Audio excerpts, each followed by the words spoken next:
Bom dia, boa tarde, boa noite. Esse é o No Ar, um podcast da Diretoria Executiva de Direitos Humanos da Unicamp. Eu sou o Valdir Júnior. Hoje nós recebemos o pesquisador Renato Crouseles, do Instituto Internacional para a Sustentabilidade.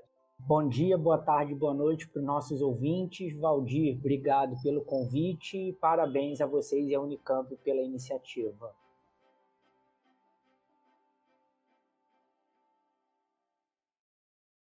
Dentre as suas linhas de pesquisa, conservação da biodiversidade, restauração de ecossistemas, mudanças climáticas. Lá em 2018, você com um grupo de pesquisadores publicaram um artigo na revista Nature, uma importante revista internacional, de título Abordagens estratégicas para restaurar ecossistemas podem triplicar os ganhos de conservação e reduzir os custos pela metade.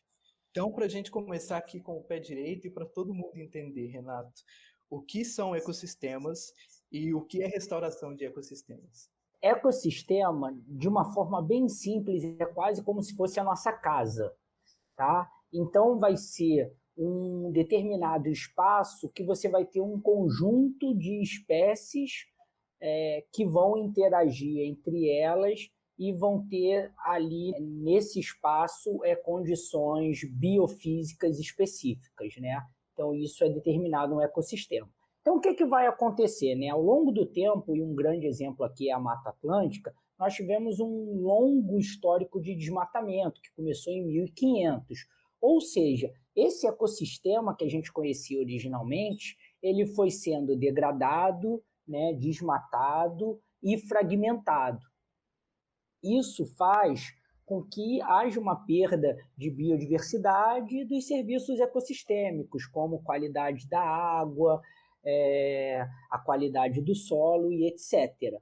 Por isso, o que a gente tem trabalhado muito hoje é com o chamado restauração de ecossistemas, que tem o intuito de retornar esse sistema, né, esse ecossistema, não necessariamente ao estado original dele, mas em um estado que você tenha uma integridade ecológica, que você tenha uma funcionalidade do ecossistema, né? As relações que acontecem nele continuem acontecendo, os serviços continuem sendo providos e também uma restauração que traga benefícios sociais. Isso é muito importante.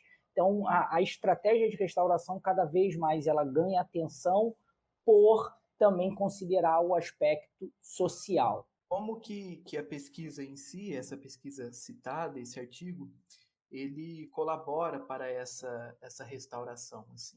Perfeito. A gente tem um problema muito simples e que é basicamente recorrente do nosso dia a dia, que é um balanço entre as ações que a gente toma. Quando você decide tomar uma ação de, por exemplo, ir ao shopping, você está deixando de fazer uma outra ação que é, por exemplo, ficar em casa descansando. Então você sempre toma decisões na sua vida.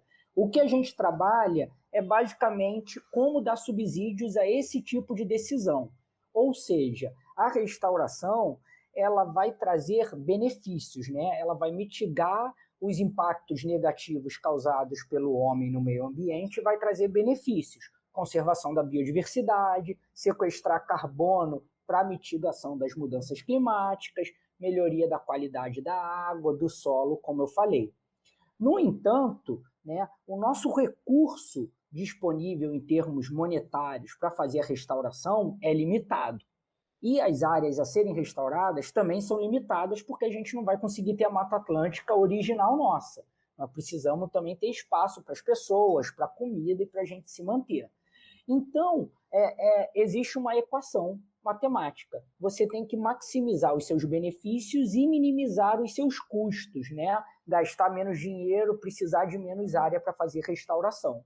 O que a gente trabalha, e esse trabalho foi um exemplo disso, é exatamente nessa linha. A gente busca identificar quais são as áreas que vão trazer mais benefícios, tá, para as pessoas também e que terá uma redução de custos ou que não tenha uma competição com o uso do solo que tenham importância, por exemplo, para a produção de alimentos. Então, isso basicamente é o chamado, né, de planejamento espacial estratégico.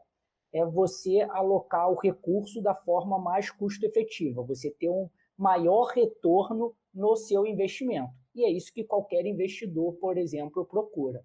Você já tem alguns exemplos em campo, ou esses exemplos são, assim, digamos, de certa forma, mais fragmentados? Existem alguns exemplos? Esse trabalho é um exemplo empírico nosso. Na verdade, a história dele vem desde 2013, quando o Ministério do Meio Ambiente, na época, começou a desenvolver um plano nacional de recuperação da vegetação nativa. Ou seja, para quem não sabe, o Brasil tem um plano e uma política de restauração dos seus ecossistemas, tá? Que é chamado Planaveg, que é o plano, e virou uma política em 2017 que é o PROVEG, a Política Nacional de Recuperação da Vegetação Nativa. O Ministério, nessa época, ele, junto com várias ONGs, institutos de pesquisa, setor privado, a gente começou a trabalhar para entender quais são as condições necessárias para a restauração acontecer em larga escala no Brasil. Para que isso pudesse acontecer, a gente elencou 8 eixos prioritários. Dentre esses, como, por exemplo, sensibilização. Sensibilização é fundamental. Você não vai fazer que o proprietário recupere a terra dele só porque ele tem uma obrigação legal. Ele tem que entender os benefícios da restauração, como nós estamos conversando um pouco aqui. Então, um desses 8 eixos está relacionado ao planejamento espacial e monitoramento da restauração. Então, isso foi uma demanda do Ministério para, por favor, desenvolvam uma análise espacial robusta que permita fazer um planejamento espacial de forma custo-efetiva, ou seja, de forma que eu consiga maximizar meus benefícios e minimizar os meus custos, porque essa vai ser o melhor tipo de decisão que eu posso tomar. A gente fez isso nesse primeiro trabalho para a Mata Atlântica, foi reconhecido esse esforço pelo governo e a gente tem repetido isso para outros biomas. Ou seja, esse trabalho, na prática, ele auxilia o governo, por exemplo, na identificação de áreas prioritárias para a restauração. Ou se levar ao pé da letra, dentro da nossa Lei de Proteção da Vegetação Nativa, que é o antigo Código Florestal, como todos conhecem, tem uma parte lá que, se o proprietário não quiser recuperar na propriedade dele, ele pode recuperar em outra propriedade ou comprar um excedente. Se essa recuperação for fora do estado dele, só pode acontecer em áreas prioritárias. Ou seja, nós temos que ter mapas de áreas prioritárias para restauração que sirvam de subsídios para políticas públicas relacionadas ao meio ambiente.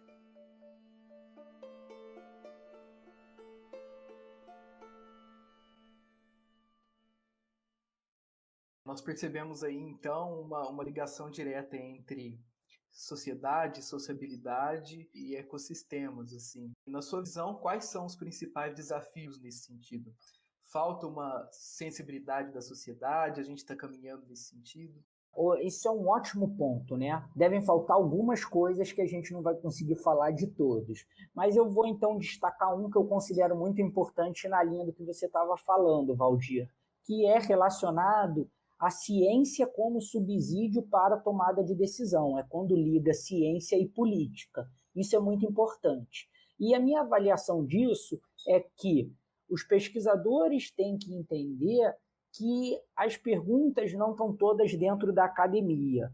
Nós temos que cada vez ouvir mais e entender quais são as demandas da sociedade. Assim como os políticos têm que tomar decisões baseadas em ciência e não em achismo. E assim como a sociedade tem que entender o papel do pesquisador e acreditar nele nessas decisões que estão sendo tomadas. Ou seja, é um conjunto de fatores onde todos têm sua importância. Se algum desse tripé não funcionar, a equação não fecha. Então, esse é um bom exemplo. Como uma autocrítica, eu sendo um cientista formado, com todo o meu mestrado, doutorado e pós-doutorado na UFRJ em ecologia, eu posso dizer que uma autocrítica que eu tenho é que, em certa parte, eu acho que os pesquisadores nós focamos muito em publicar em revistas internacionais, ter artigos de impacto, e esquecemos de fazer uma linguagem apropriada para que as pessoas possam entender, e aí sim a sociedade entender por que o dinheiro dela de impostos, por exemplo, está sendo alocado na educação e nas universidades.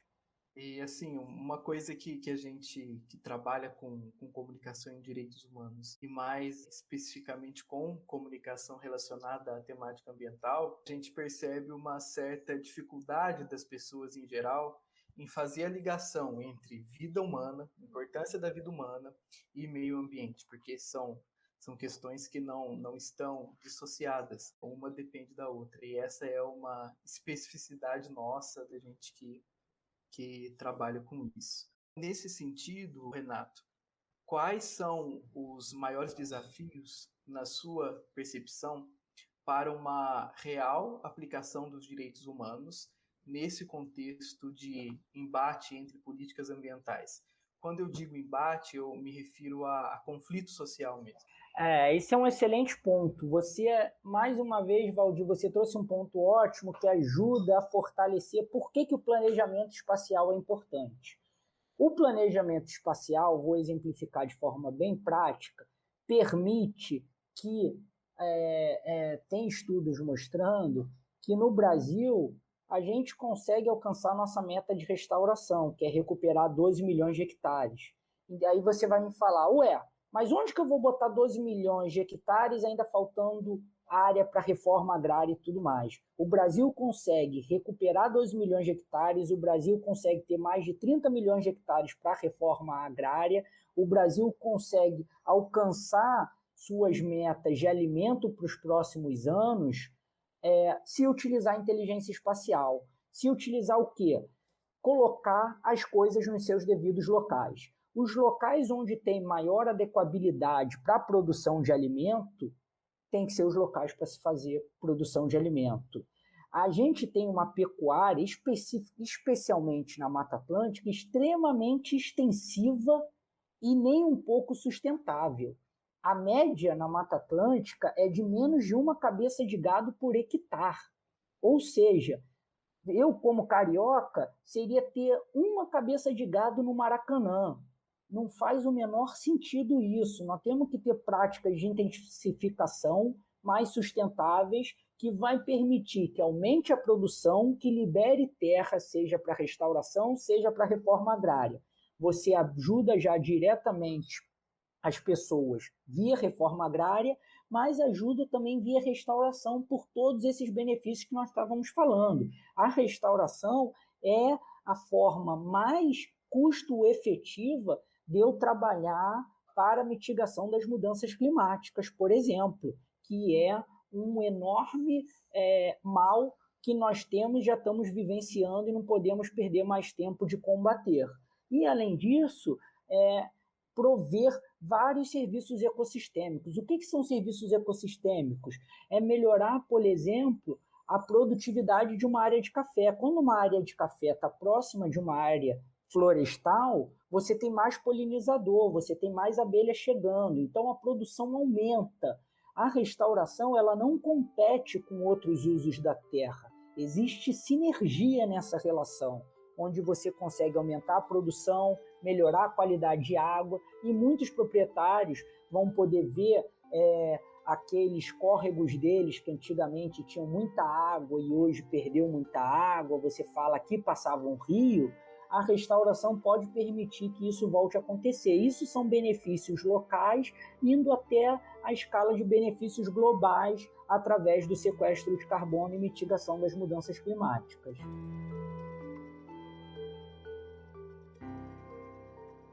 Muito obrigado, Renato.